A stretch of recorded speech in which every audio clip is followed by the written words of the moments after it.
김용현 국방부 전 장관이 계엄 선포 전에 국무총리에게 먼저 보고를 하고 그리고 나서 대통령에게 계엄을 건의했다는 뉴스가 있었습니다. 혹시 후보자도 보셨나요?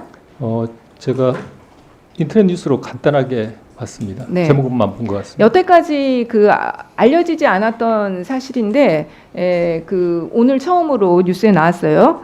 근데 이제 형법상의 내란죄에는 수괴와 모의 참여자, 지휘자, 중요 임무 조성자, 부하 수행자, 뭐 단순 관여자 이런 모든 사람들이 처벌받게 되어 있죠. 네, 그렇습니다. 그러니까 이 법한 계엄이라는 것을 알고 있는 국무총리가 형식적인 요건을 마련하기 위해서 국무회의 소집에 협력을 했다. 그렇다고 한다면 충분히 내란죄의 구성 요건상 중요 임무 종사자에 해당될 수가 있는 거죠. 진상은 수사와 재판을 통해 밝혀지겠습니다만 아니, 그러니까 의원님께서 말씀하신 제가 말한 가정으로 네. 한다면 뭐 그런 점에서 이 법한 계엄이라는 것을 알고 있는 국무총리가 정말 그 계엄을 막기 위한 적극적인 행동을 하지 않고 오히려 형식적인 요건을 갖춰줄 국무회의를 소집하는 데 조력했다고 한다면은 중요 임무 종사자에 충분히 해당될 수 있는 것이죠. 그 점에 대해서 말씀하신 취지대로 검토하고 그 사실을 파악해서 법적 적용을 검토해 볼 수 있는 그런 사안 같습니다.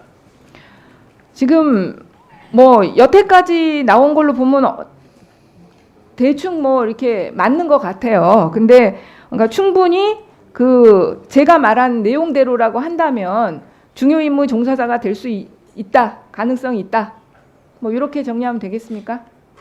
그 점을 염두에 두고 수사와 재판을 통해서 확인해서 그게 의뢰할 수 있는지 검토를 해볼 수 있는 사안 같습니다. 네, 충분한 수사가 이루어져야 될 것 같고요. 그거와 관련해서 이 국무위원들 같은 경우도 지금 뭐 수사가 이제 진행되겠지만은 이 법한 계엄이라는 거 이미 이번에 계엄 같은 경우는 그 계엄이 요건을 갖추지 못했다는 거는 그리고 국무회의가 요건을 갖추지 못했다는 거는 모든 국무위원들이 스스로 이 대정부 질문에 나와서 다 얘기를 했거든요. 그런데 그러면 이제 이 법한 절차를 갖추지 않은 계엄이라는 것을 알고 각 부처에 돌아가서 대통령의 지시에 따른 뭐 회의라든지 그런 걸 주재한 경우들이 있어요. 그런다고 한다면 그거에 대한 평가는 어떻게 법률적으로 할 수 있을 것 같습니까? 그 사안에서 그러한 각 부처로 돌아가서 회의를 했다는 부분이 구체적으로 확인을 해서 계엄을 집행하기 위한 적극적 조치였는지 이런 점이 중요할 것 같고 그런 사정이라면 위원님 말씀한 대로 사실 진상 확인에 따라서는 책임을 묻는 검토도 가능할 것으로 그렇죠. 그렇게 그런 회의가 계엄을 유지하는 계엄의 취지에 맞는 회의라고 볼 때는 중요 임무 종사자 또는 최소한 부하 수행자 정도는 될 수 있는 것으로 보이죠. 말씀대로라면 그런 검토는 가능할 것 같습니다. 지금 이제 최상목 부총리 같은 경우도 그 쪽지를 최상목 총리는 뭐 그 행동을 했다는 건 아닌데 대통령이 직접 지시한 내용들이 있었어요. 뭐 국회 운영비를 끊어라 이런 것들이 만약 그런 조치들을 이행을 했다면 당연히 법적으로 처벌받는 행동이라고 볼 수 있겠죠. 말씀대로 그 행동에 집중해서 그 부분만 평가한다면 그럴 수는 있겠지만 아마 그 사안에서 전체적인 계엄의 계획과 실행 집행에 대한 전반적인 계획이 어느 정도 알고 있었는지 그다음에 그 의사는 어떠하였는지 이런 부분도 수사를 통해서 확인이 되고 아마 그러면 위원님 말씀하신 그런 검토도 이 국무위원들 같은 경우는 조금 달리 봐야 되는 게 그 계엄 자체가 위법한 조건을 갖추지 못한 계엄이라는 걸 다 알고 있었어요. 왜냐하면 본인들이 그 국무회의에 참여해서 정상적인 국무회의의 형식을 갖추지 않은 국무회의였다 본인들이 스스로 인정하고 있는 거거든요. 그렇기 때문에 제가 볼 때는 그 고의라는 것은 당연히 그리고 나서 후속 조치를 했다고 한다면 고의라는 것은 당연히 인정될 것으로 보입니다. 그리고 한 가지 지금 계속해서 대통령실에 대한 압수수색 영장이 법원에서 발부가 되고 있잖아요. 네. 네. 그런데 지금 그 경호처장 중심으로 해서 군사상 비밀을 요하는 장소라는 이유로 지금 압수수색이 거절되고 있는 상황입니다. 후보자도 아시죠? 네, 언론 보도는 봤습니다. 네. 그런데 이 압수를 거절할 수 있는 거부할 수 있는 경우는 국가의 중대한 이익을 해하는 경우를 제하고는 승낙을 거부하지 못한다고 법률 조항에 분명히 되어 있어요. 형사소송법에. 네, 그렇습니다. 지금 그렇다면 지금 이 발부된 압수수색 영장을 거부하는 게 이 경우가 국가의 중대한 이익을 해하는 경우라고 볼 수 있을 것 같습니까? 어떠한 군사적 비밀을 대상으로 하고 그걸 염두에 두고 있는지 모르겠습니다만 아마 일반 국민이라면 이 수사나 상황의 엄중함을 생각하면 그보다 더 중요한 국가적 이익이 뭐가 있을까라는 생각은 하실 수 있을 것 같습니다.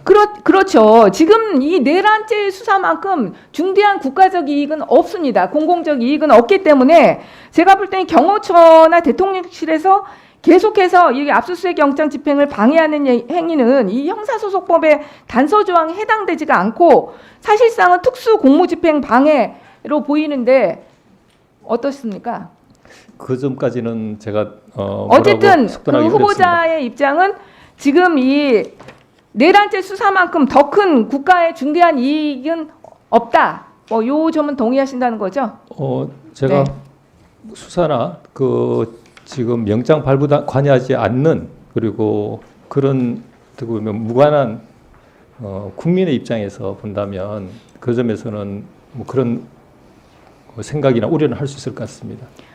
후보자 지금 국민의 입장이 아니라 전문 법관, 대법관이 돼야 되실 분의 입장에서 얘기를 하세요. 정말 이거야말로 대법관이 되실 분이 저는 얘기를 하셔야 되는데 법률적인 쟁점의 문제 아닙니까? 그 정도 사안이면 경호처가 거부하는 사유를 좀 더 구체적으로 없어요. 경호처. 그래서 밝히지 경호처도 못한다면- 이게 공범으로 이 경호처장이 여기에 계엄과 상당한 긴밀한 관계가 있지 않나 이런 생각들을 많이 하는데 그냥 공공의 이익이라는 국가의 중대한 이익이라는 이 조항을 가지고 거부하고 있는 거예요. 근데 이게 이제 압수수색 특히 그 서버의 비아폰의 내역이 거부하고 있거든요. 아주 수사의 기본입니다. 그거는 무조건 우리가 모든 수사를 할 때 한마디로 통화 내역부터 시작하잖아요. 그래서 윤석열 대통령이 비아폰으로 어떻게 누구에게 언제 통화를 했는지를 압수를 해야 되는데 그걸 거부하는 거예요. 그래서 이거는 다른 게 우리가 영장을 낼 때 딱 그거에 한정해서 그 통화 내역에 한정해서 언제부터 언제까지 이렇게 보통 발부를 하지 않습니까? 그렇기 때문에 이익을 침해하는 것도 크지가 않아요. 경호처에서는 일반적으로 막연한 국가의 중대한 이익으로 해서 영장 집행을 거부할 것이 아니라 정말 사유가 그러하다면 그러한 사유를 구체적으로 밝혀서 영장 집행하는 기관에 밝혀야 될 것 같고 그렇게 남겨두어야지 나중에 그러한 거부가 정당하다는 평가를 할 때 충분히 고려될 수 있다고 저는 그렇게 생각합니다.